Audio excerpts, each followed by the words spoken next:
বাপরে বাপ রাশিদুল ভাই, তুমি যে এত গিফট আমি তো আগে জানতাম না।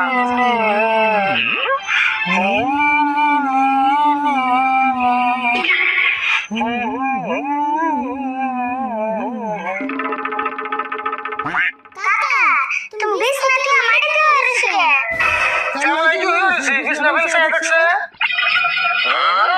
বা কাকা বিছনাটা দিয়ে আজকে সেই রোগ দান করতেছে ধরতে হবে না, নতুন বিছনা তো হয় না বিছনা। তাহলে তুমি বসতে বসে মাটিতে বসে বিছনায় শুয়ে হবে হ্যাঁ, খারাপ নাম্বার কাম নাই, নতুন বিছনা তো হইলে পুরো নেবো না। কেমন বিছানা শুয়ে আজকে ফিরে যেতে হবে ধীরে ধীরে সব দিয়ে ভালো করে হাত মুখ দিয়ে বাজারে যত সার পানি দিতেছি সারটা নিয়ে